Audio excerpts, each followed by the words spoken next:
दिख रहा है? जी दिख रहा है। दिख गया सर। दिख रहा है ना?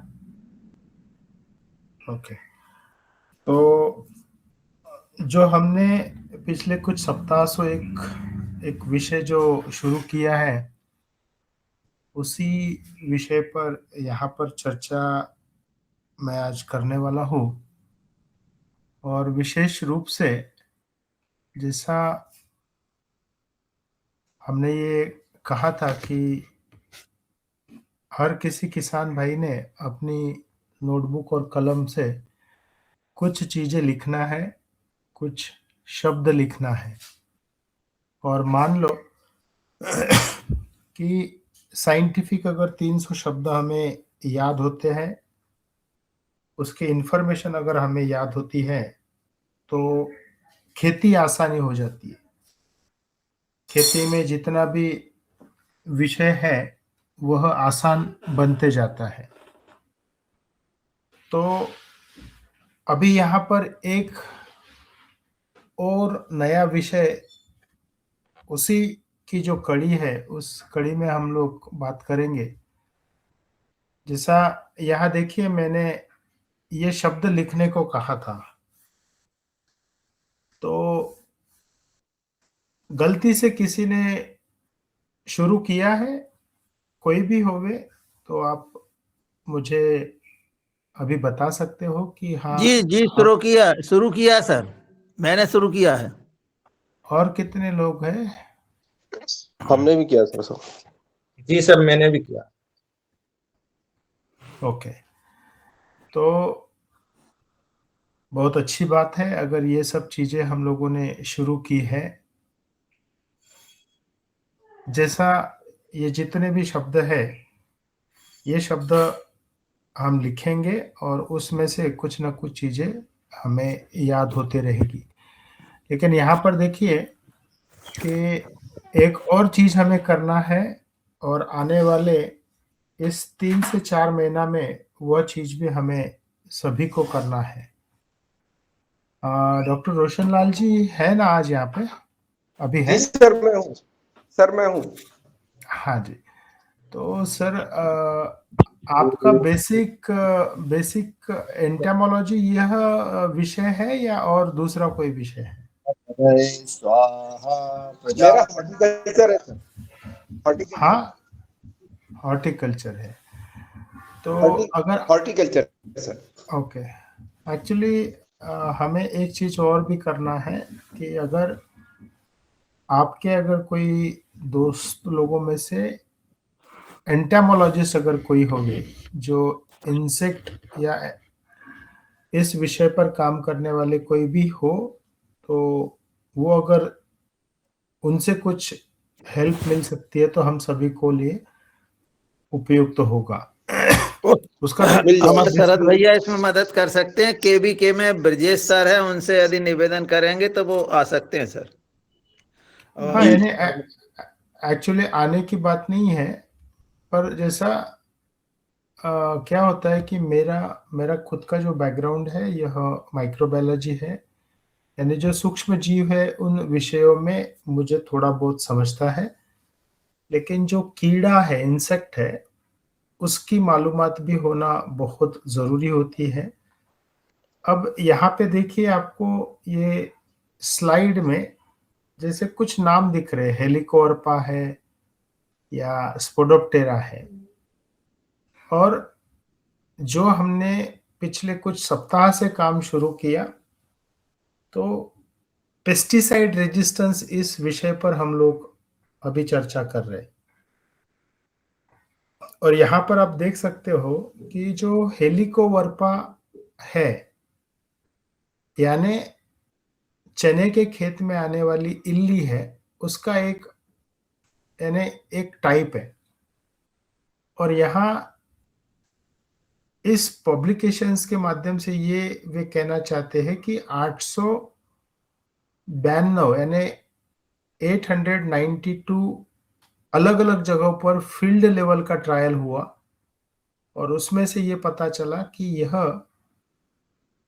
अलग अलग पेस्टिसाइड को रेजिस्टेंस देता है। अब यह जैसे मैंने कहा है कि चने के खेत में आने वाली इल्ली है, हेलिकोवर्पा।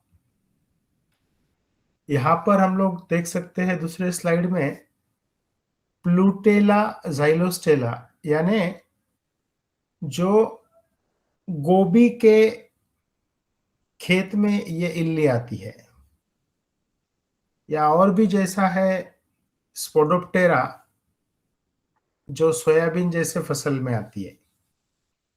या मक्का जो होता है, मक्के के खेत में आता है। फॉल तो आर्मी वर्म है सर वो, कि नहीं? हाँ, एक्चुअली कैसा है कि फॉल आर्मी वर्म, उसका मतलब ही स्पोडोप्टेरा। यहाँ पे आप देख सकते हो सेंटर में ये स्पोडोप्टेरा फ्रूजिपर्डा दिख रहा है आपको। नीचे वाला जो रेड है, नीचे वाला रेड गोल सर्कल जो है, दिख रहा है लेफ्ट हैंड साइड में शरद भैया? दिख रहा?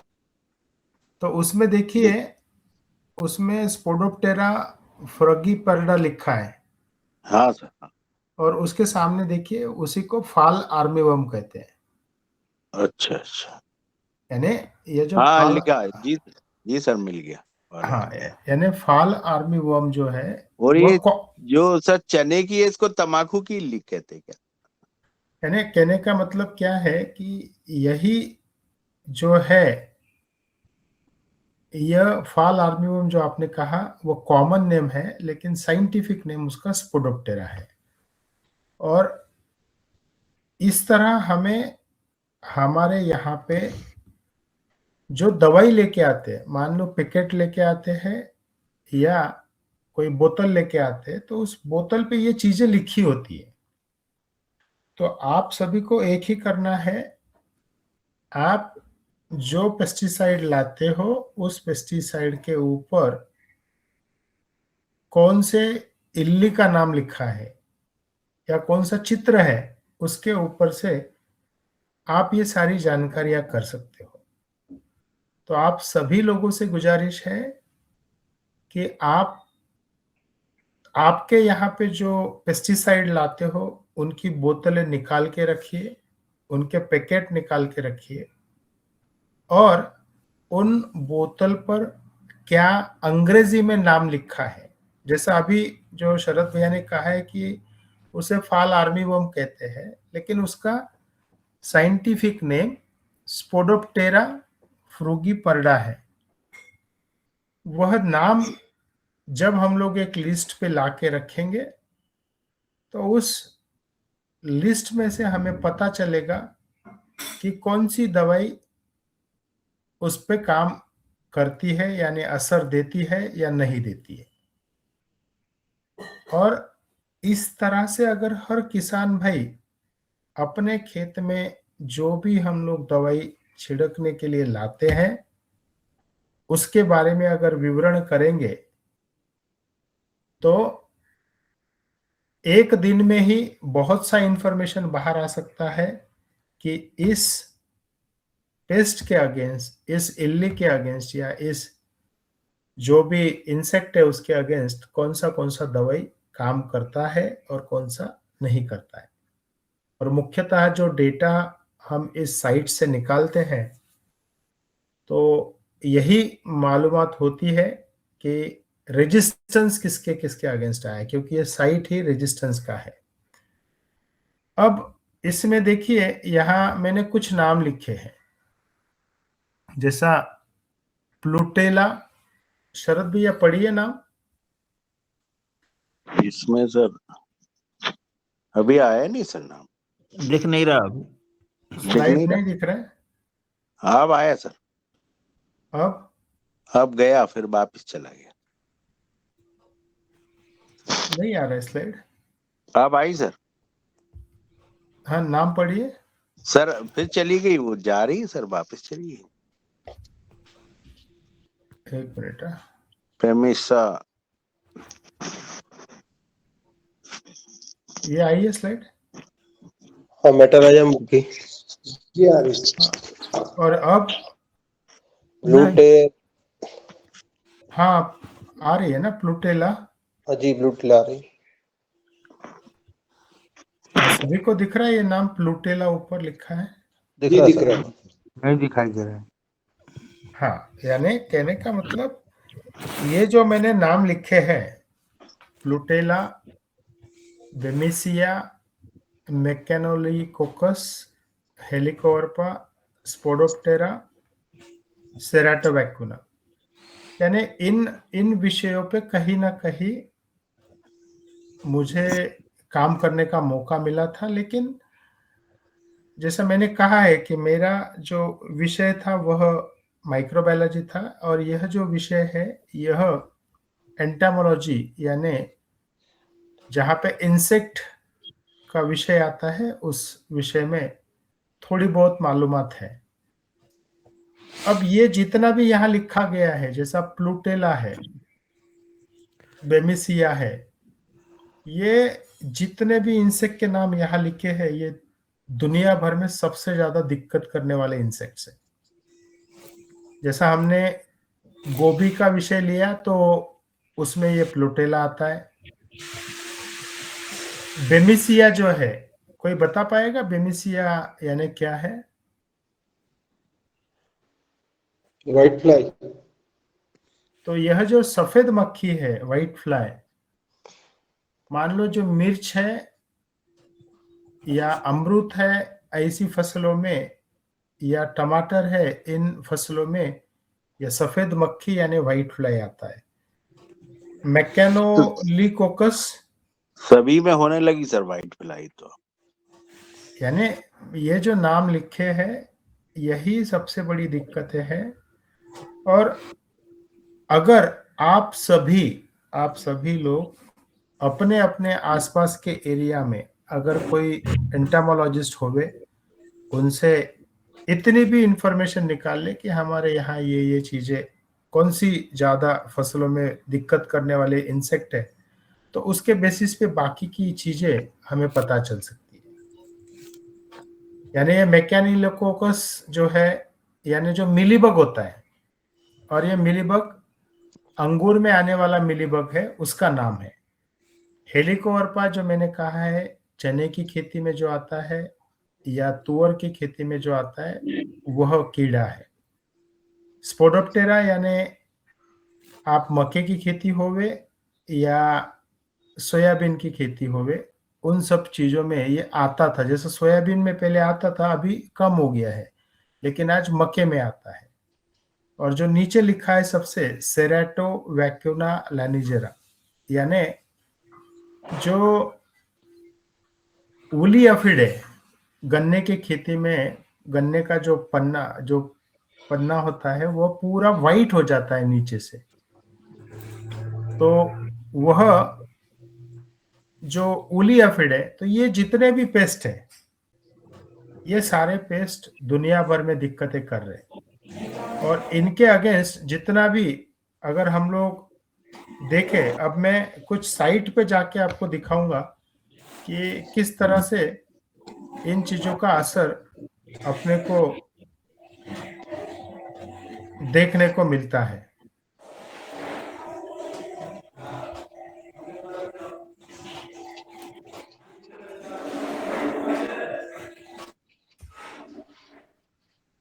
दादू म्यूट कर ले, दादू म्यूट करें अपने आप को। अभी जैसा हमने लास्ट टाइम भी देखा था कि जो गोभी में जो कीड़ा पड़ता है, इंसेक्ट आता है, उसी तरह ये बेमिसिया टेबकी, यहाँ पे आपको नाम दिख रहा है? दिख रहा है सर। देखिए अभी सेंटर में बराबर दिख रहा है, ठीक है। तो ये जो सफेद मक्खी है, उस सफेद मक्खी को कंट्रोल करने के लिए इतने पेस्टिसाइड के नाम दिए हैं। आप देखते हो लिस्ट दिख रही, अबामेक्टिन। जी सर दिख रहे। तो ये जितने भी पेस्टिसाइड है, वे पेस्टिसाइड इस सफेद मक्खी को काम नहीं करते, ऐसे कहीं ना कहीं रिपोर्ट है। यानी अब एक एक करके हम लोग पढ़ेंगे इन सब चीजों को। जैसा राउत सर आप पढ़िए एक एक, जैसा इंसेक्टिसाइड का नाम दिख रहा है राउत सर?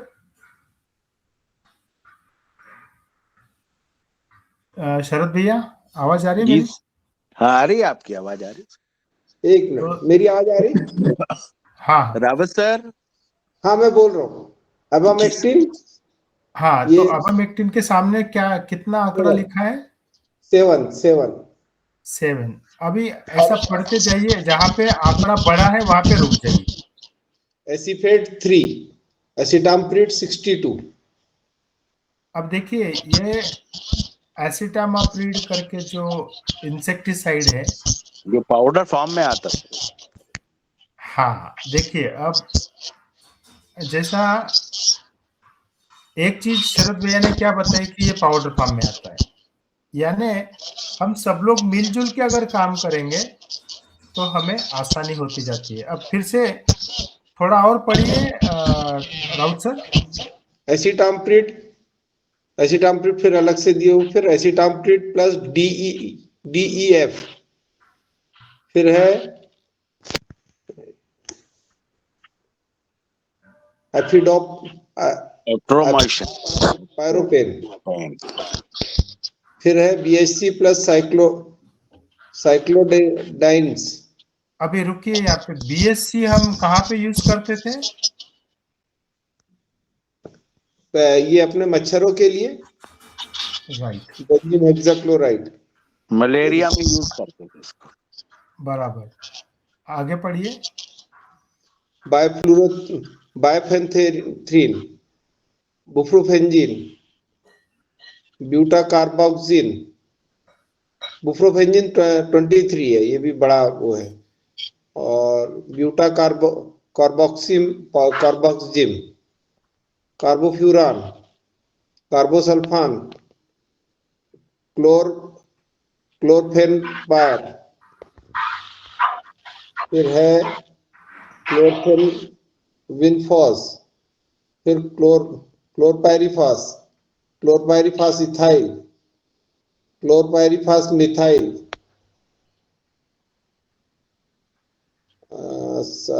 साइएंट्रानिलिप्रोल। तो ये जो एक मिनट में सर आपको ये रोकता सब हूँ। क्लोरोपाइरिफास साइप्रोमेथिन भी आता है।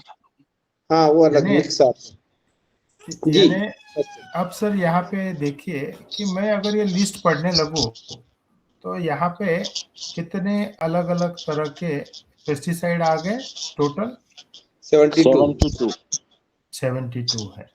यानी 72 अलग अलग तरह के पेस्टिसाइड किसके लिए उपयोग में लाए गए? व्हाइट कीड़ों फ्लाई, को मारने के लिए। White white fly. फ्लाई के लिए। यानी यहाँ पर एक चीज हमें क्लियर कट दिखती है कि इसमें सबसे बड़ा आंकड़ा यहाँ पे देखिए जो 62 है एसिटाप्रिमेड का, देखिए 3 नंबर हाँ पे। जी। अब यहाँ पे उन्होंने कहा है कि 62 अलग अलग जगहों पे ट्रायल किया गया और उसमें से पता चला कि व्हाइट फ्लाई के लिए एसिटामाप्रिड कंट्रोल नहीं दे रहा है, बराबर। जी उसी तरह यहाँ पे जैसा साइपरमेथ्रिन है जो 36 जगह पे बोल रहा है कि वो नहीं कंट्रोल देता है, लेकिन इमिडाक्लोप्रिड 168 जगह है। सबसे अब ज्यादा ये रिकमेंडेशन इसी की है सर। किसकी? ये इमिडाक्लोपिड आज की तारीख में सबसे ज्यादा यूज हो रहा है इसके लिए, व्हाइट फ्लाई के लिए। हाँ, यानी देखिए जैसा रिकमेंडेशन क्या है इमिडाक्लोप्रिड, यहाँ पे क्या दिखा रहा है 168 जगह पे। यानी मैं ये यहाँ पर दिखाना चाह रहा हूँ कि अगर हम लोग, या देखिए यहाँ पे और एक पायरी प्रॉक्सीफेन 59 नंबर का आंकड़ा देखिए, 59 जी क्या लिखा है और 111 कितनी जगह पे? 111 पायरी प्रॉक्सीफेन। राइट। अब 69 देखिए, थायोमेथाक्साम 81, थायोमेथाक्साम 81। हाँ, यानी ये सारे कहीं ना कहीं रिकमेंडेशंस है, बराबर। जी और सर। रिकमेंडेशन के बाद में अगर ये चीजें कहीं ना कहीं पढ़ाई की गई है, तो मेरा ये स्पष्ट रूप से मानना है ये सारी चीजें किसान भाइयों ने अपने आंखों से देखना चाहिए। अगर 111 जगह पर उसका ट्रायल हुआ है और वो 111 जगह के लोग बोलते हैं कहीं ना कहीं इसका दिक्कत है, तो वो पेस्टिसाइड हमें यूज करना चाहिए या नहीं करना चाहिए? क्या लगता है आपको राउत सर? नहीं करना चाहिए। यानी बिल्कुल अगर नहीं करना चाहिए सर, बिल्कुल नहीं करना चाहिए। 111 जगह पर अगर कोई काम करता है, ट्रायल करता है और उसके बाद कहता है कि यार ये हमें इसका असर नहीं दिख रहा है, तो अब आप मुझे बताइए कि हमें हर किसान भाई को क्या करना है? अगर अच्छे सर से इसमें सब एक चीजें। प्रश्न हो सकता है, सर ये तो क्षेत्र पता ही नहीं रहता किसानों को। क्षेत्र विशेष पे भी इसका प्रभाव हो सकता है सर। हाँ दादू, क्षेत्र लेकिन देखिए देखिए मैं आपको एक एक एग्जांपल आपको यहाँ पे, जैसा जो आंकड़ा सबसे बड़ा था इमिडाक्लोपिड, मैं उसको खोलता हूँ, इमिडाक्लोपिड को। अब यहाँ पे देखिए आ गया इमिडाक्लोपिड का डिटेल।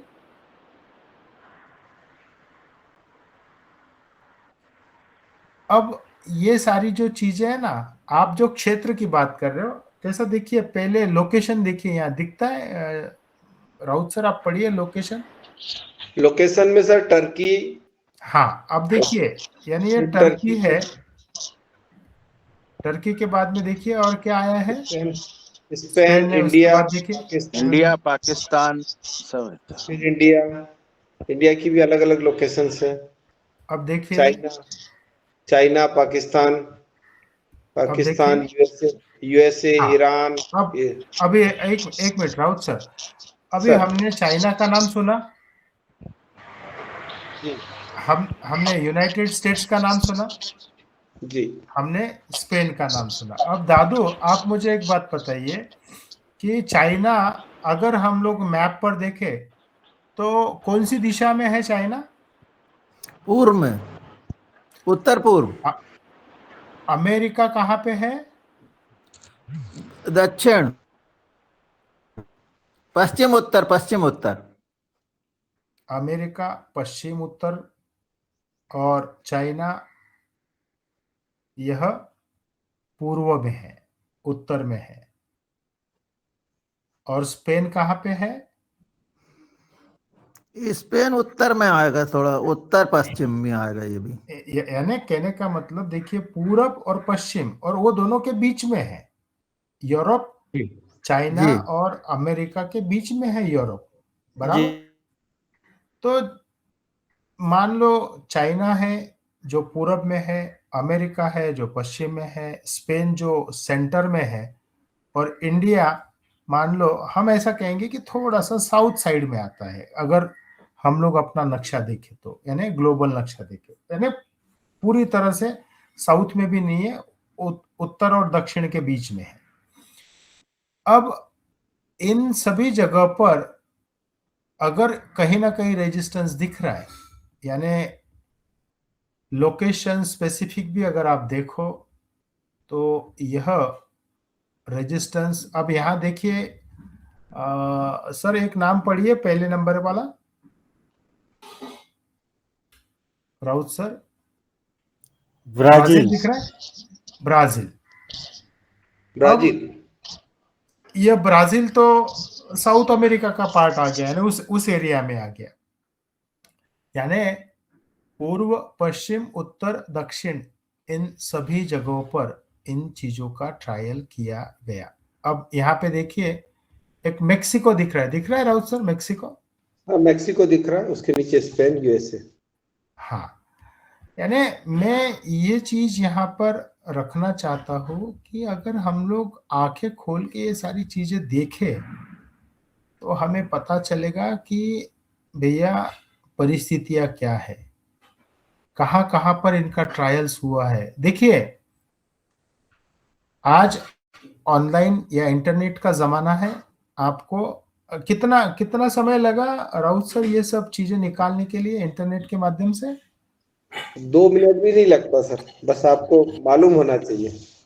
यानी 2 मिनट में हमें क्या पता चल रहा है कि भैया अमेरिका हो, चाइना हो, इंडिया हो, स्पेन हो, ब्राजील हो या पाकिस्तान हो, इन सभी जगह पर इसका ट्रायल किया गया और इन ट्रायल्स में ये चीजें बताई गई कि यह जो सफेद मक्खी है, व्हाइट फ्लाई है, जो अलग अलग तरह की फसलों में आती है, उसको कंट्रोल नहीं कर पाती। तो ये चीज अगर यहाँ सामने रखी है तो हमें वह पढ़ना चाहिए। अब जो मैं हर बार कहता हूं, अभी देखिए यहाँ पे एक और एक नाम पढ़ लीजिए देश का, राउत सर।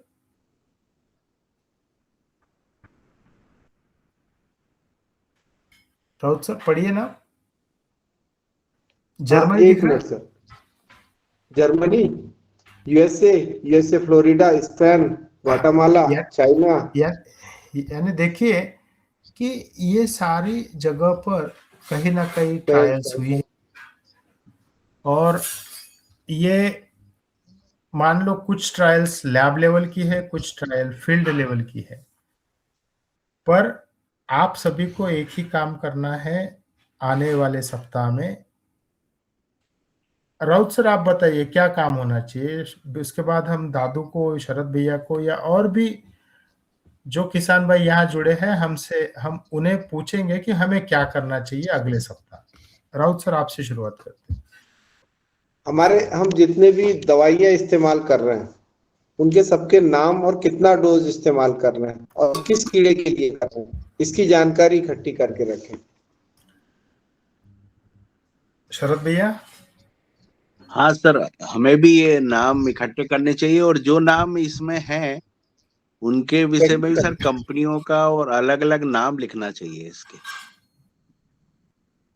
दादू। जी ओम, इससे ऐसा महसूस होता है कि यदि किसानों को जानकारी नहीं है तो उनसे लूट हो रही है और कोई भी दवाई दे दी जा रही है और वो दुकानदार के आधार पर ले जा रहे हैं और उसका उपयोग कर रहे हैं, भले ही उसका लाभ हो या नहीं हो। उन्हें मालूम ही नहीं है कि ये चना में जाकर के असर करेगी या नहीं करेगी, पर वो ले जाकर डाल रहे हैं तो उनका खर्च बढ़ रहा है। जी ओम। यानी दादू, इनको सबको लिख के और फिर उनको चेक करना है इस वेबसाइट पे कि ये कहाँ रजिस्टर, मतलब कौन सी जो दवाई हम इस्तेमाल कर रहे हैं वो वास्तव में काम कर भी रही है नहीं। मैं यानी यहाँ पे देखिए इमिडाक्लोपिड का मैंने अभी ये सब दिखाया है, अलग अलग देशों में दिख रहा है राउत सर। जी सर यानी दिख रहा। ये जो चीजें यहाँ पे दिखाई गई ये सिर्फ इमिडाक्लोपिड की है और उसका रिकमेंडेशन है या नहीं है? खूब है सर, हर जगह जहां भी कहीं व्हाइट फ्लाई आती है तो इमिडाक्लोपिड, थायमेथाक्साम, ये तो अब कॉमनली आदमी यही बताता है। अब आप देखिए, अभी हमने क्या देखा, हमने जगह देखी कि इंडिया में ट्राई किया, चाइना में ट्राई किया, स्पेन में ट्राई किया, अमेरिका में ट्राई किया, ब्राजील में ट्राई किया। अब दूसरी चीज हम लोग देखें, अब यहाँ पे सेकंड नंबर का कॉलम देखिए राउत सर। जी, ये ईयर दिया हुआ है। हाँ, अब ईयर सिर्फ पढ़ते जाइए सर 2024, 2024, 2024, 2024, 2024, 2024, 2024, 2025, 2021, 2020, 2021, 2025, 2025, 2025, 25, 2025, 2014, 2014, 2016, 2016, 2016, 2011, 2013, 2010, 2010, 2010, 2010, 10, 10, 2012, 2013, 2010, 2009, 2009, 2008, 2010, 2014, 2008, 2009, 2010, 2009, 2010, 2009, 2010, 2009, 2010, 2010, अभी सबसे 2005, ऊपर वाला पढ़िए। 2002, 2002 भी है सर, 2010 भी है, 2002 जर्मनी में किया है सर मैंने, अनस्पेसिफाइड रेजिस्टेंट, अभी नीचे से 2 नंबर पढ़िए। 1996। अब अभी मुझे मोटा मोटा बताइए कौन सा साल से ये रेजिस्टेंस का स्टडी किया गया। सर ये 96 से शुरू किया, यानी ये हो गया 30 साल इसको हो गए। 30 साल मुझे लगता है 30 साल से शुरू हुआ है और तब से ही ये रेजिस्टेंस रिपोर्ट कर रहा है। और मजे की बात है कि 30 साल लगातार हम उपयोग किए जा रहे हैं और आज भी पूरे बड़े पैमाने पर उपयोग हो रहा है। यानी यहाँ पे मैं समझता 2025 भी, जी यानी सर, 2025 दिख रहा है। जी सर, हाँ दिख रहा है दिख रहा सर, है। 2025 भी आ रहा देखो 96 से लेके 2025, अभी 2026 में तो अभी आए हैं, सर तो 2026 का रिपोर्ट तो अभी आएगा नहीं। तो ये चीज क्या दर्शाती है? ये चीज यही दर्शाती है कि 30 साल हो गए, अलग अलग जगहों पे पढ़ाई होती है और वहां पर कहीं ना, अब आप मुझे बताइए राउत सर, ये जितनी भी पढ़ाई हुई है ये सारे लोग गलत है क्या? बिल्कुल नहीं सर, ये बिल्कुल गलत नहीं हो सकते, क्योंकि ये जो ट्रायल्स होते हैं ये कहीं ना कहीं थोड़ा बहुत इंटरप्रिटेशन होता है, पर ये बेसिकली सारी चीजों को कहीं ना कहीं उसको पूरी तरह से ऑब्जर्व किया जाता है और उसके बाद फिर आगे लाया जाता है। तो ये बिल्कुल ब्लैंक नहीं होते, थोड़ा बहुत इसमें 1%, 2%, 5% तक एरर मान सकते हैं, पर बाकी ये बिल्कुल प्रूव होते हैं। जी सर। यानी देखिए, मेरा आप सभी लोगों से यही एक गुजारिश है कि हमें सिर्फ एक ही चीज करना है कि मैं जो बोतल ला रहा हूँ, जो पैकेट ला रहा हूँ, उस पैकेट पे जो लिखा है वो मुझे सिर्फ 2 या 4 शब्द लिखना है कि कीड़े का नाम क्या है और जो इंसेक्टिसाइड लाया है उसका नाम क्या है। वो 2 चीजें अगर हम लोग लिख ले और फसल का नाम लिख ले, तो ऐसा ही डेटा अपने 9 राज्यों का होगा या नहीं होगा? बिल्कुल बनेगा सर। अपने कितने राज्यों से लोग जुड़ते हैं यहाँ पे?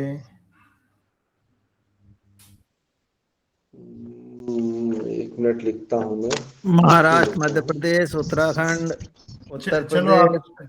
चलो बात करते हैं सब लोग जो जुड़े हैं, कौन कौन कहाँ कहाँ से, देख तो ले। झारखंड, बिहार, डीडी शर्मा अपनी हिमाचल अपनी प्रदेश। स्टेट को 5 स्टेट तो इसमें Jharkhand, MP, UP, UK, Uttarakhand, 5 state.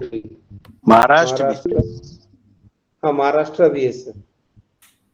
Uttar Pradesh नहीं है ना?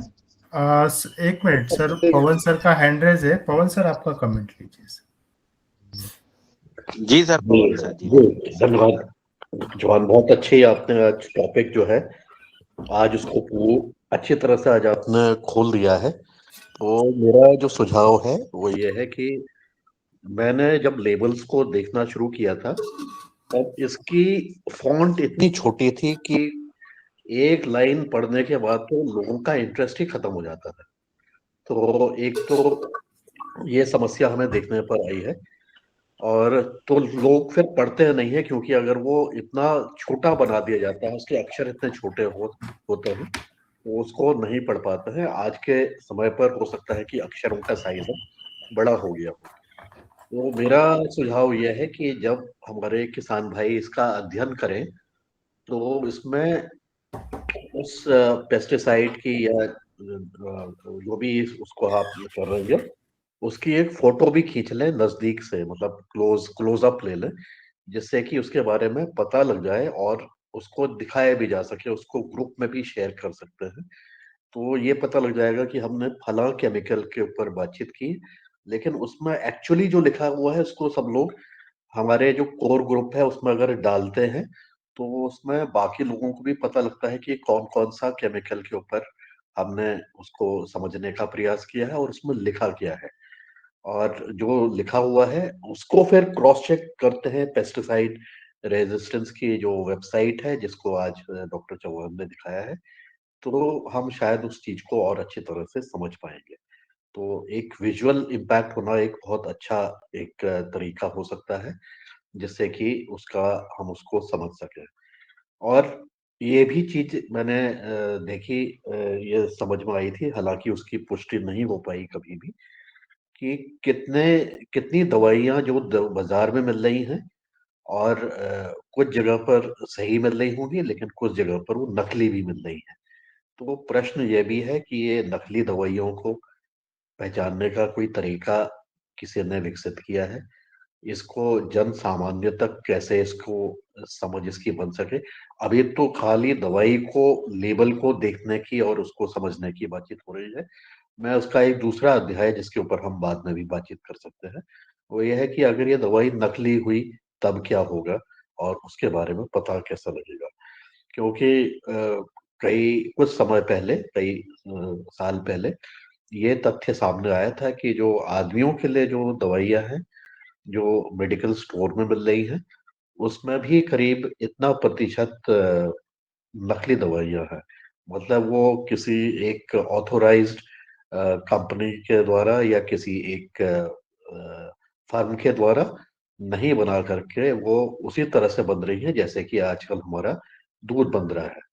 तो उसका भी कई हजारों करोड़ों का बिजनेस उस टाइम पर कोट किया गया था। लेकिन हालांकि ड्रग इंस्पेक्टर भी हैं और एग्रीकल्चर इंस्पेक्टर भी हैं और दूध वाले इंस्पेक्टर भी हैं, लेकिन इन सब के होने के बावजूद भी ये धंधा जो है फूलता फलता रहता है। उसके ऊपर हमने पहले भी चर्चा की है। लेकिन आने वाले सत्र के लिए जो डॉक्टर चौहान ने कहा था, जो मेरा सुझाव है कि उसकी एक फोटो भी ले लें और उसको गहनता से उसको समझते हुए, एक भी अगर दवाई का या जहर का हमने अध्ययन किया तो उससे संबंधित बहुत सारी जानकारी यहाँ पर सदन में सभी के द्वारा प्रस्तुत की जा सकती है। ऐसा मेरा सुझाव है। आगे आप कार्रवाई आप करिएगा, क्योंकि अभी मैं ट्रैवल करूंगा, तो इसलिए मैंने अभी अपना हैंड रेस कर लिया। जी जी डॉक्टर चौहान। तो यानी यहाँ पे एक ही चीज रखना चाहता हूँ कि हमें हर किसान भाई को ज्यादा दिक्कतें उठाने की जरूरत नहीं है। सिर्फ कौन सा बोतल है, कौन सा पैकेट है, उस पर क्या नाम लिखा है, और उसकी इंफॉर्मेशन हमें ढूंढना है। और इसमें से एक चीज पता चलेगी कि भैया हमें ये यूज करना है या नहीं करना है। क्योंकि यहाँ हमने देखा इमिडाक्लोपिड है या और भी अन्य केमिकल्स है कि जिसका रिकमेंडेशन है, लेकिन बहुत ज्यादा अलग अलग जगह पर ट्रायल होने के बाद कहा गया है कि ये तो असर नहीं करता है। और इसका मतलब ये नहीं है कि असर नहीं करता, पर कहीं पर 60% है, कहीं पर 80% है, कहीं पर 40% है। तो उन सब चीजों को ख्याल रखते हुए मेरा ये मानना है कि हमें इन सभी पेस्टिसाइड की इंफॉर्मेशंस कम से कम जो खेत में यूज हो रहा है उसकी इंफॉर्मेशन होनी चाहिए। राउत सर आपका हैंड रेज है, और अब हम लोग हर किसी का एक एक मिनट में कमेंट लेंगे ताकि 10 या 11 लोगों का कमेंट आ जाएगा। राउत सर। जी सर, जी थैंक यू सर। ये जो सर अभी कह रहे थे कि ये जो पेस्टिसाइड है इनके मतलब इनके ऊपर वो होना चाहिए, तो ये सब है, पर व्यवस्थाएं इतनी गड़बड़ है। अभी जो हमारे यहाँ 26 लोग कफ सिरप में मरे, बच्चे मरे, तो ये बड़ी भयावह स्थिति है। और ये हम ये जो धीमा जहर खा रहे हैं पेस्टिसाइड के रूप में, इस पे ये जो छोटा छोटा जो बहुत बारीक, जैसा सर ने बोला, आप पढ़ ही नहीं सकते। आपको पढ़ना है तो पहले फोटो खींचो, फिर उसको इलाज करो, फिर उसको देखो, तब आपको समझ में आएगा कि इसमें टेक्निकल क्या है। मतलब हमें समझ में नहीं आता कि उसमें टेक्निकल क्या है जब तक कई बार होता है किसान बोलता है मैं फलानी दवाई डाली, तो हम उससे पूछते हैं भैया नाम क्या था, उसका नाम पूछ के ट्रेड नेम पूछते हैं, फिर उससे हम उसमें गूगल में सर्च करते हैं कि इसमें टेक्निकल क्या है, फिर हम समझते हैं उसको कि ये किस तरह से काम कर। तो ये मतलब जो साइंटिस्ट है उन लोगों के लिए भी बहुत बड़ी प्रॉब्लम है। और इतनी रेंज है, इतनी वीडिसाइड है, मतलब जितने पेस्टिसाइड, इतनी कंपनियां हैं, तो ये इस पे बहुत ज्यादा ध्यान देने की जरूरत है। और जो हम जिस रास्ते पे हम चलने की बात कर रहे हैं, जहां पे रेजिस्टेंट नहीं है, मतलब हमारे जो बायो पेस्टिसाइड है, बायो इंसेक्टिसाइड है, इनमें रेजिस्टेंस डेवलप नहीं होता है। तो इन पे अगर जो डॉक्टर साहब कर रहे हैं काम, इस पे अगर चलेंगे तो निश्चित रूप से बहुत आगे जाएंगे, और ये सब तरह से बेहतरीन है। जी ओम।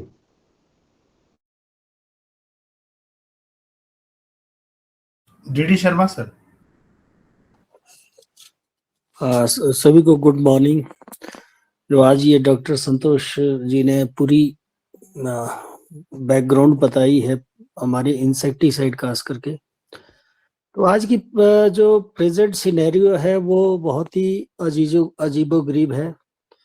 गवर्नमेंट ऑफ इंडिया ने एक बैन लगाया था कि जो आपके लाइसेंस बनेंगे पेस्टिसाइड डीलर के, वो बीएससी आपका नॉन मेडिकल या बीएससी एग्रीकल्चर हॉर्टिकल्चर जो भी है। लेकिन धीरे धीरे अब क्या हुआ कि थोड़ी अमेंडमेंट होती रही, और +2 लेवल के लोगों को जिन्होंने +2 पढ़ी है, उनको 1 साल का एक डिप्लोमा करवाया जाता है हैदराबाद, जो हमारा मनेज है उसके थ्रू। तो उसमें क्या हो रहा है, मैं भी कई बार वहाँ लेक्चर देने जाता हूँ, तो जो वो लोग जो रजिस्ट्रेशन उसमें कुछ फीस रखी गई है कि 40,000 है या 10,000 है, जो भी है, तो वो जुगाड़ करके वो एडमिशन वहाँ हो जाती है, फिर उनको डिप्लोमा दे दिया जाता है, उनको पास कर दिया जाता है। और उनको अगर ये लिस्ट की जो अभी पेस्टिसाइड की लिस्ट डॉक्टर संतोष जी ने दिखाई थी, अगर उनको पढ़ाना जाए तो वो पढ़ने में स्पेलिंग तक नहीं पढ़ पाते। और ये हाल ये है कि वेजिटेबल ग्रोअर जो कॉन्ट्रेक्चुअल फार्मिंग जो कर रहे हैं, वो नेपाली लोग हैं हमारे हिमाचल प्रदेश में। उनको जो भी पेस्टिसाइड दुकान पे जाता है डीलर खरीदने दवाई, उनको थमा दी जाती है। अभी तो मुझे लगता है कि हम 20 साल या 40 साल पीछे है इन जो आपकी मैनेजमेंट है।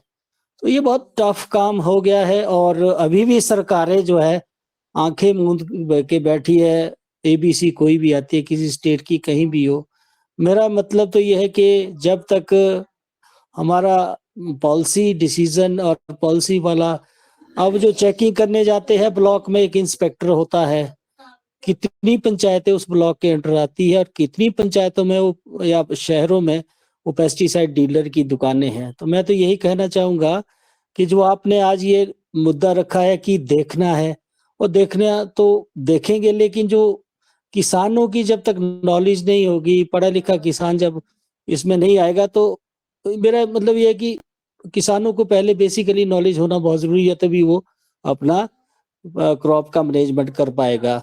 धन्यवाद। अशोक पटेल साहब जी। जी ओम, धन्यवाद।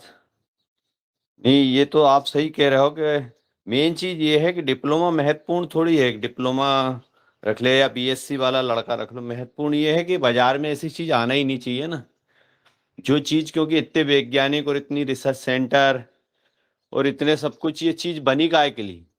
ये सिर्फ इसीलिए बनी नहीं कि इंसान को मतलब कि उसके स्वास्थ्य की रक्षा हो और पर्यावरण की रक्षा हो, सब चीजों के लिए। तो ये सरकार की जिम्मेदारी है। सबसे पहली चीज तो ये गलत आना ही नहीं चाहिए मार्केट में जो ये चीजें हैं। चलो सब, अब एक चीज, अब सरकार तो खैर जो है वो ठीक। अब पहले दूसरी चीज फिर अब ये आ गई कि अपने को ही जागरूकता लाना चाहिए। तो जागरूकता के लिए इतने बुद्धिमान आदमी नहीं है कि वो इतनी गहराई से सब चीज देखे। आज तो फटाफट का जमाना है, बिल्कुल फटाफट 2 सेकंड में सब काम होना चाहिए। और जो ये प्राकृतिक चीजें हैं, इनको बनाने करने में और डालने में बहुत दिक्कत आती है, मतलब इनमें समय लगता है, इसलिए ये चीजें इतनी पॉपुलर नहीं होती। और जो ये घुली घुलाई चीजें हैं, जिनमें चाहे वो गलत पर्यावरण को हो और आदमी को अशिक्षा के कारण उसको दे दी जाती है और वो छींच देता है, और उसका दुष्परिणाम पूरे वातावरण और पूरे स्वास्थ्य पर होता है। तो मेरा तो यही निवेदन है कि जागरूकता, मेन चीज जागरूकता है। और जो अपने मंच के माध्यम से जो ये जागरूकता आ रही है, ये जागरूकता ही मेन है। और खुद सुधरो, जमाना सुधर जाएगा धीरे धीरे। बस यही। जी ओम, धन्यवाद। एक्चुअली जो अशोक पटेल साहब ने जो चीज कही है, मैं 100% उसे, यानी मुझे वही ठीक लगता है कि हम अपना, जैसा मैंने कहा है कि मैं ये पैकेट ला रहा हूँ, मैं ये बोतल ला रहा हूँ, और भले ही आपको इसका ज्ञान ना हो, लेकिन ये मंच है और आपके अगल बगल में कोई ना कोई आपको मिल जाता है, आप उनसे पूछिए। आप खुद अगर आपके इम्प्रूवमेंट ला लो तो सारी चीजें हो जाए। जी अशोक जी।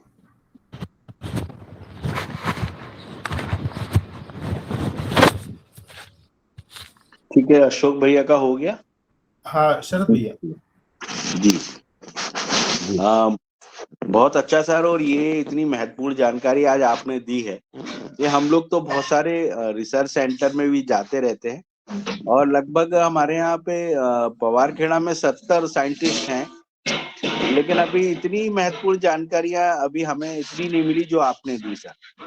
तो ये महत्वपूर्ण जानकारियां हम लोगों को ये चीजों को खोजने में मील का पत्थर साबित होंगी। और सर, जैसे आपने जो चीजें हमें बताई हैं, ये बहुत ही महत्वपूर्ण है। कई चीजें ऐसी बाजार में हम लोग ले आते हैं जिनका कि कोई फायदा नहीं हो रहा, और वो रेजिस्टेंस है। तो ये भी बहुत बड़ी एक है। अभी हमने देखा फाल आर्मी बर्म, हम लोग जब बवेरिया और बेटाराइजिम जब हम लोगों ने उपयोग किया था, तो आज हमारे पास सर ये सोचिए आपकी, हमारे खेतों में फाल आर्मी बर्म बिदाई की तरफ है। मतलब आप सोचिए कि हमारे यहाँ है ही नहीं। इस बार हमारे यहाँ पे मुश्किल से 2% पौधे दिखे, और जब हमने 3 साल पहले डाली थी तो उस समय हमारे यहाँ हजारों इल्लियां मरी हुई थी, नीली हरी होके। तो ये हमें जो है, इन चीजों का बहुत लाभ मिलेगा। और इसमें ये कैसे लिस्ट वगैरह हमारे पास रहे, और हम कहाँ से सर, हम तो एक दिन दुकान पे बैठ के, मैं सोच रहा हूँ सर कि दादू के साथ जाकर इटारसी की एक पेस्टिसाइड की दुकान पकड़कर सारी दवाओं का लिटरेचर लिख लिया जाए। पूरी टीम जाए हमारे नर्मदापुरम की, और हम लोग एक दुकान पे जाके, पूरा जो अपनी दुकानदार है तो उसके पूरी जितने भी प्रोडक्ट, वो 100 से 80 प्रकार के प्रोडक्ट बेचता है, तो वहां बैठ के सारे चीजों को नोट कर लिया जाए और उनको फिर आपके सामने रखा जाए। शरद भैया, मैं आपके जो भी आप जो कह रहे हो उसके बारे में थोड़ा सा ये कहना चाहता हूँ। देखिए, सारे लोग मिलके एक जगह जाने की जरूरत नहीं है। मुझे ऐसा लगता है कि आप किसी भी शॉप पे चले जाओ, आपको उनके पास से एक लिस्ट मिल जाता है और कुछ बाकी करने की जरूरत नहीं होती।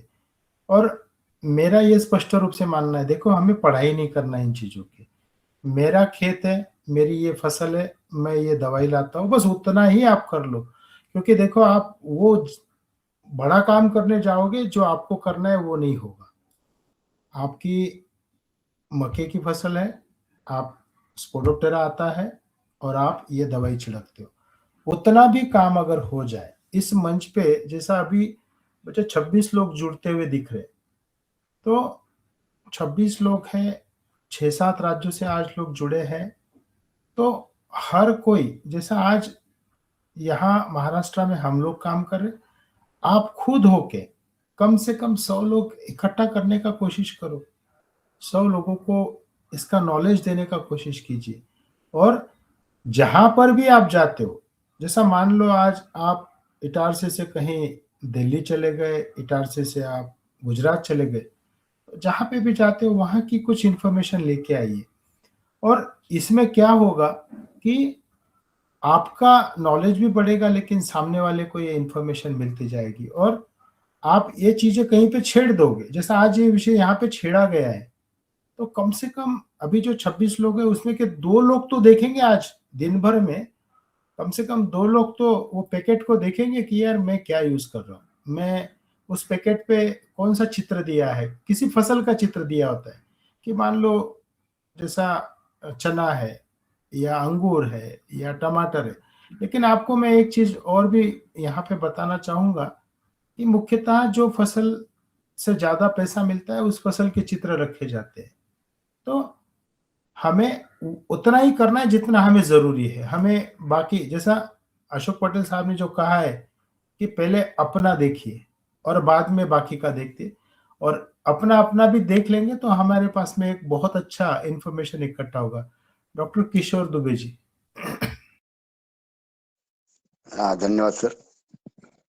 समय को देखते मैं सिर्फ इतना ही बोलूंगा कि सर जो जानकारी आपने बोला है और जो जिसकी जन जागृति के लिए बहुत जरूरी है, हम सभी चाहते हैं, तो वो इन्फॉर्मेशन, अब आज तो डिजिटल टेक्नोलॉजी का जमाना है, तो वो अगर कुछ जो आपके लेवल पे कि भाई ये इन्फॉर्मेशन होनी चाहिए, इस तरह का अगर कुछ पीडीएफ बोलो, लिटरेचर बोलो बनाया जाता है और वो व्हाट्सएप ग्रुप के जरिए और प्रिंटेड के जरिए, क्योंकि क्या है, सरकार के लेवल पे काम करना अलग चीज है, लेकिन हमारे सामाजिक लेवल पे जन जागृति करना है, तो जैसे हर गांव में अभी कृषि सेवक है या सखिया है, इनके माध्यम से भी अगर ये प्रचार प्रसार होता है, इसकी एक कैंपेन ही लिया जाए कि ये चीजें हैं, ये करना चाहिए, ये कुछ सिलेक्टेड स्टेट वाइज क्रॉप्स होंगे, तो उसके बारे में तो यही जन जागृति के माध्यम से सर ये बात पहुंचेगी। वरना कंपनियां तो बस कैसा एक्सप्लॉइट करती है, तो आपको हमको सबको पता है, तो जन जन लेवल तक ही जाना चाहिए। और एक और दूसरा कि जैसा कि हम हमेशा बोलते हैं कि भाई ये 9वीं 10वीं का सिलेबस है, 8वीं 9वीं का सिलेबस है, इसमें अगर ये चीजें जोड़ी जाती है कि भाई ये ऐसा इसका हो रहा है, तो हर घर तक वो इन्फॉर्मेशन पहुंच जाएंगी। इस बारे में अगर कुछ प्रयास होते हैं, तो वो निश्चित रूप से जहां जहां संभव है, जिनके जिनके स्थानीय लेवल पे या सरकार लेवल पे, सामाजिक लेवल पे ये रिलेशन है, उनका उपयोग होना चाहिए और जन जागृति बढ़ेगी तो ही काम बढ़ेगा। आपका या जो तो कुछ लोगों का जो कहना है कि भाई बातें छेड़ने से तो होगा, लेकिन सर बड़े पैमाने में अगर करना है तो कुछ प्लानिंग के साथ में बड़े पैमाने में जाने के भी रास्ते हमको ढूंढने पड़ेंगे। यही मेरा कहना है। धन्यवाद। लेकिन जैसा डॉक्टर दुबे साहब है, अशोक पटेल साहब है, या डीडी शर्मा जी है, शरद भैया है, इन सभी ने जो जो अपने कमेंट यहाँ रखे हैं, इसमें भी मुझे एक चीज कहना है कि जो चीज करने से हमें फायदा होगा वो क्या है, उस पे सोच विचार होना चाहिए। और देखिए, कोई भी जैसा इसे एक मिशन की तरह अगर हम लोग लेंगे, एक मिशन की तरह, तो ही यह अपने आने वाले जनरेशन्स के लिए कहीं ना कहीं उसका असर दिखेगा। तो जैसा एक चीज मैं यहाँ पे और भी रखना चाहता हूँ, देखिए हम लोग पिछले 1.5-2 साल से जुड़े हैं और मैं हर बार एक चीज कहता हूँ और छोटी छोटी चीजें कहता हूँ, लेकिन वह चीजें नहीं होती है।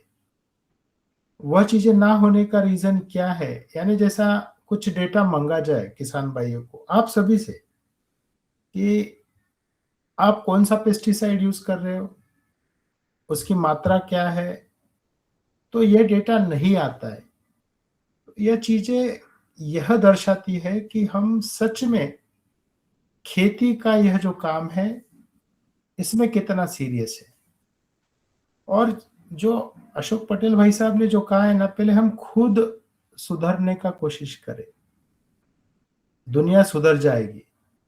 और मैं ये चीज इसलिए कह रहा हूं, दिल से इसलिए कह रहा हूं कि यही मंच नहीं है, मैं और अलग अलग मंचों पर भी यही इस तरह की चर्चा होती है, लेकिन वहां पर भी यही चीज सामने आती है, डेटा नहीं आ सकता है, चीजें सामने नहीं आती है।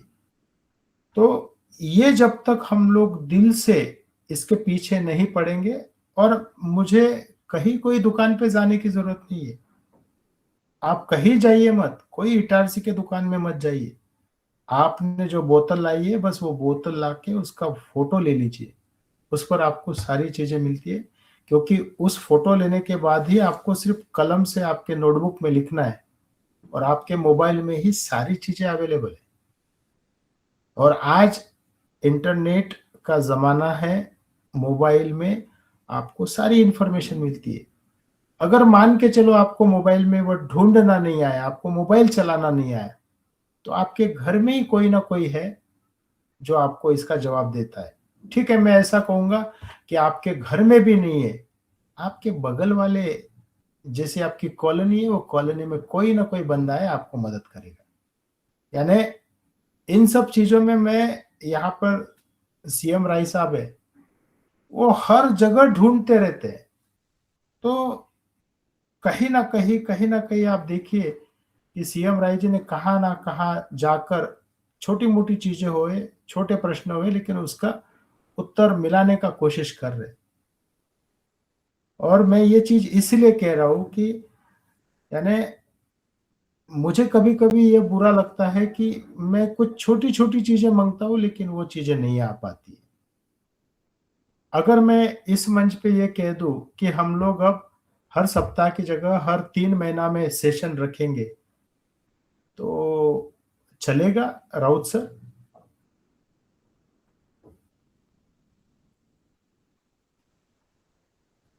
नहीं चलेगा, फिर तो और गुम हो जाएंगे। अभी जो शरद भैया, जागृति आ रही है वो भी खत्म हो जाएगी। अगर सेशन हर 3 महीना के बाद में रखे, साल में 4 सेशन, चलेगा? नहीं सर, नहीं, बहुत मुश्किल। ये तो यानी ऐसा लगता है पर डे चलना चाहिए। यानी देखिए, मेरा यही कहना है कि ये जो चीजें है, ये हमें, हमारा जो प्रॉब्लम है बस हमें उसको सॉल्व करना है। दुनिया बाजू में रखिए, अपना खुद का देखिए, लेकिन वह देखते समय भी अगर आपकी दिक्कतें सॉल्व हो चुकी है तो आप बाजू वाले को, और मैं ये जो रेजिस्टेंस की बात कर रहा हूँ, ये जो सब चीजें कर रहा हूँ, मेरा एक स्पष्ट रूप से मानना है, जैसा मैंने इसके पहले एक छोटा सा प्रयोग करने को कहा, एक छोटा सा प्रयोग करने के लिए मैंने आप सभी से कहा था। डॉक्टर दुबे साहब, आपका माइक प्लीज म्यूट कीजिए। यानी एक चीज मैंने आप सभी से कही थी, उसके बाद हम सब लोग गुजरात हलोल में जाके मिले थे, बहुत सी जगह पे हम लोग मिले हैं, और एक चीज मैंने कही थी कि हमें छोटे पैमाने पे हमारे फसलों में, विशेषतः वेजिटेबल्स में ट्रायल करना है। तो शरद भैया मुझे बताइए उसके आगे क्या हुआ है? सर, वेजिटेबल में बहुत सारी जो दवाएं यूज हो रही हैं, उनके नाम तो इकट्ठे करे हैं सर। नहीं, हमने एक और विषय छेड़ा था। अशोक पटेल साहब बताइए, हमने क्या क्या चर्चा की थी वहां पे?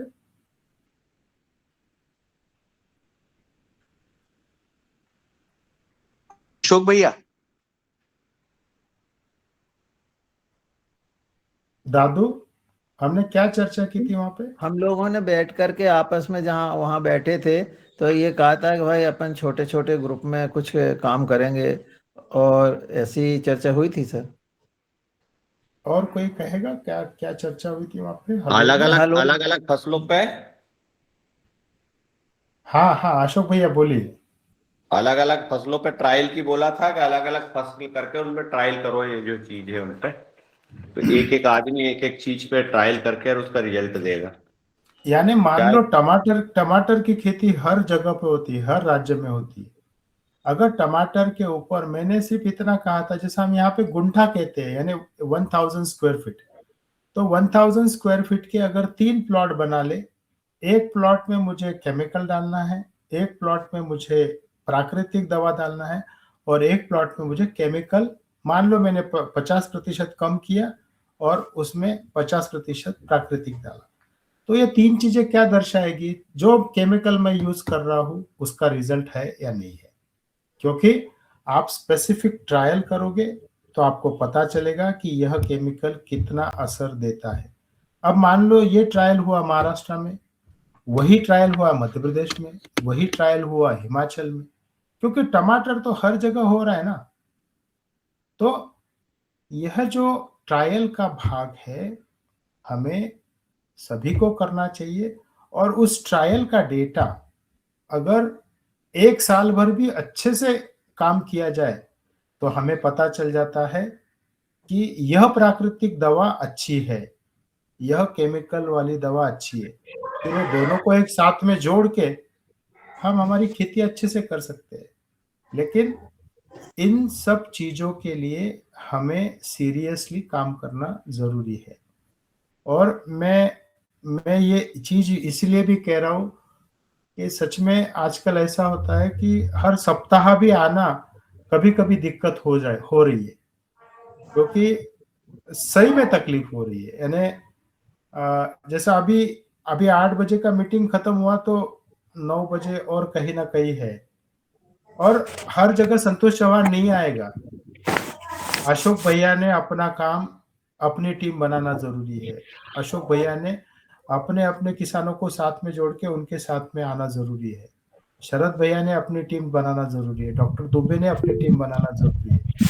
क्योंकि जब तक ये काम नहीं होगा, मुझे ऐसा लगता है ये जो भी प्रॉब्लम्स है वो कम नहीं होगी।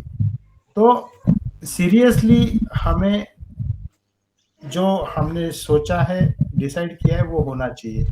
इतना कहता हूँ, मेरी वाणी को विराम देता हूँ, और अगर किसी का कुछ सुझाव है तो 1 या 2 बंदे का लेंगे और हम लोग रुकेंगे। जी ओम। ये ओम, क्या मैं सीएम राइस बोलूं? साहब का एड्रेस है, सीएम राइस साहब को लेता हूँ। जी ओम, राइट सर। सदन को प्रणाम। डॉक्टर साहब को बहुत अभिवादन और प्रणाम कि आपने बहुत सब अच्छी जानकारियां दी, लेकिन हमारे समझ से जब हम लोग विष रहित भोजन की बात करते हैं तो हमको इसकी अध्ययन की कोई आवश्यकता महसूस नहीं होती है। जो ये हम लोग प्राकृतिक रूप से जो तैयार करते हैं, संजीवनी खाद हो या नीमास्त्र है, या ये इन सबों के बारे में अध्ययन किया जाए तो ज्यादा अच्छा है। हम इस सबको जान के क्या करेंगे जब हमको यूज उसका नहीं करना है। मैं तो नहीं लाता हूँ सर, एक भी हम जाता ही नहीं, केमिकल के कोई दुकान पर नहीं जाता। जी ओम, तो हम यही चाहते हैं कि सर, कि जो प्राकृतिक रूप से जो हमारे आहार में होना चाहिए एक स्वस्थ व्यक्ति के, उसी की बात हो तो बहुत अच्छा है सर। जी ओम श्री प्रणाम सर। हेलो, ये डॉक्टर संतोष जी, जितने हम लोग जुड़े हैं, जो आपने ये ट्रायल कहा था कि ये ट्रायल होना जरूरी है, तो आप दोबारा से सब लोगों को बोलो करना चाहते हैं कि नहीं करना चाहते। अगर सुनना ही चाहते हैं तो कोई फायदा नहीं है आपके भाषण देने का और डेली उस करने का। अगर आपने टोमेटो पे जो मेथोडोलॉजी वहां कही थी कि इस तरह से 3 प्लॉट करिए, कोई कितने लोग तैयार करने को है, इसके ऊपर चर्चा होनी चाहिए। धन्यवाद। हम तैयार हैं सर, पूरे एक लिस्ट जोर से। बनाए दी जाए और पूरी मेथोडोलॉजी जो है संतोष जी इसमें देंगे, और आने वाले समय में जो आपका टमाटर का क्रॉप आनी है उस पे ट्रायल शुरू किया जाए तुरंत। यानी देखिए, एक जी चीज सर, जो जी सर। सीएम राय सर ने जो कही है, वही चीज बहुत इम्पोर्टेंट है कि देखो, वो उस जहर पे बात करना भी, यानी कोई, यानी उसमें से कुछ निकलने वाला नहीं है। तो हमें हमारे खेतों में ही जो प्रकृति ने दिया है, उन चीजों का अगर ट्रायल हो जाए, और मैं ये इसलिए कह रहा हूँ कि हर राज्य में अपने अपने खेतों में अलग अलग चीजें उपलब्ध है, हमें उसकी ट्रायल करना जरूरी है। हम किसी मल्टीनेशनल कंपनी का पेस्टिसाइड दवा बेचने के माध्यम नहीं है, हमें हमारे यहाँ की ट्रायल्स करना है। मुझे पहले मेरे आने वाले जनरेशन को, मान लो आज सीएम राय सर का जो उम्र है, तो उनका बेटा या जो भी है, या अशोक पटेल साहब भी आज उम्र अच्छी खासी हो चुकी है, तो इन सभी लोगों को अपनी अपनी नेक्स्ट जनरेशंस के लिए कुछ दे के जाना है कि this is better, this is better.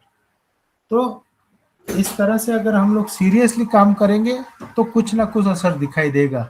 नहीं तो मुझे ऐसा लगता है कि 1.5 साल हो गया, इसी तरह 17 साल हो जाएंगे, इसी तरह 20 साल हो जाएंगे, लेकिन 20 साल के बाद में भी यही होगा कि नहीं निकला कुछ भी नहीं।